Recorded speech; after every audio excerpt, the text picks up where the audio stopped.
அண்மை செய்தி வெளியாக இருக்கிறது. பகல்காம் தாக்குதலில் ஈடுபட்ட பயங்கரவாதிகளின் வரைபடம் வெளியிடப்பட்டிருப்பதை தற்போது நாம் அண்மை செய்திகளாக பார்த்து கொண்டிருக்கிறோம்.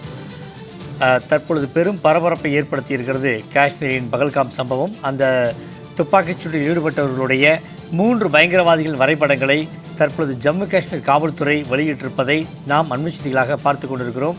அந்த தாக்குதலில் மொத்தம் 6 பேர் ஈடுபட்டதாக கூறப்படும் நிலையில் 3 பேரின் வரைபடம் தற்பொழுது வெளியிடப்பட்டிருக்கிறது.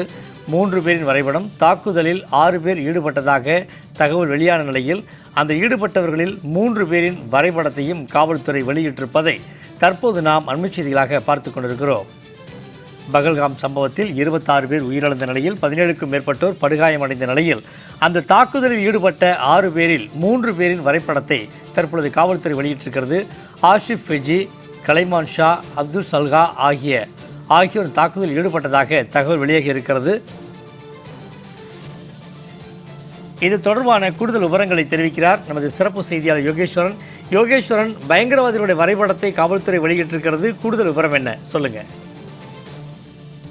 பகல்காம்ல பைசரன் புல்வெளி பகுதிகளில் நேற்று பயங்கரவாதிகள் நடத்திய தாக்குதல்ல 26 சுற்றுலா பயணிகள் கொல்லப்பட்ட நிலையில தீவிரவாதிகளை தேடக்கூடிய மிக தீவிரமான பணிகளை இந்திய பாதுகாப்புத்துறை ஒரு பக்கம் மேற்கொண்டு வருகிறது.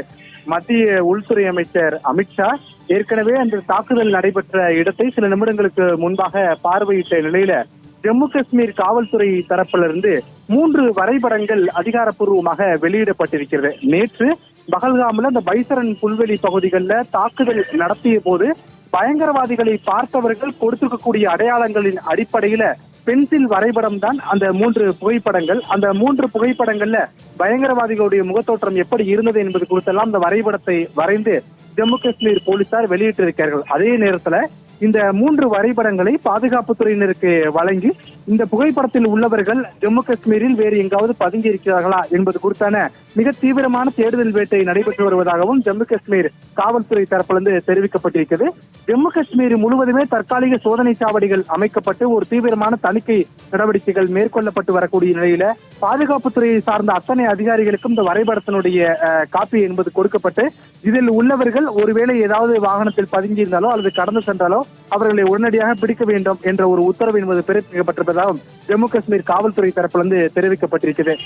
நேற்றைய தினம் ஒரு கோரமான தாக்குதலாக பயங்கரவாதிகள் திடீரென சுற்றுலா பயணிகள் மீது தாக்குதல் நடத்தியதுல 26 பேர் உயிரிழந்திருந்த நிலையில அவர்களை தேடக்கூடிய பணிகள் நள்ளிரவு இன்று அதிகாலை இப்போது வரை நடைபெற்று வரக்கூடிய நிலையிலே அந்த 3 பேரின் வரைபடங்களை தாக்குதல் நடத்திய போது அங்கிருந்த சுற்றுலா பயணிகள் பார்த்து கொடுத்த விவரங்களின் அடிப்படையில் அதனை பென்சில் வரைபடமாக வரைந்து அதை பாதுகாப்புத்துறைக்கும் அதே போல பொதுவெளியிலும் வெளியிட்டிருக்கிறது ஜம்மு காஷ்மீர் காவல்துறை. அதே நேரத்தில் அந்த 3 தீவிரவாதிகளுடைய புகைப்படங்களை அடையாளங்களாக வைத்து இதற்கு முன்பு இருக்கக்கூடிய பயங்கரவாதிகளுடைய பட்டியலோடு ஒப்பிட்டு தேடக்கூடிய பணிகளும் நடைபெற்று வருவதாக பாதுகாப்புத்துறை சார்ந்த வட்டாரங்கள் தரப்பிலிருந்து அதிகாரிகள் தகவல்களை எல்லாம் வெளியிட்டிருக்கிறார்கள். சண்முகவேல், கூடுதல் விவரங்களுக்கு நன்றி யோகேஸ்வரன்.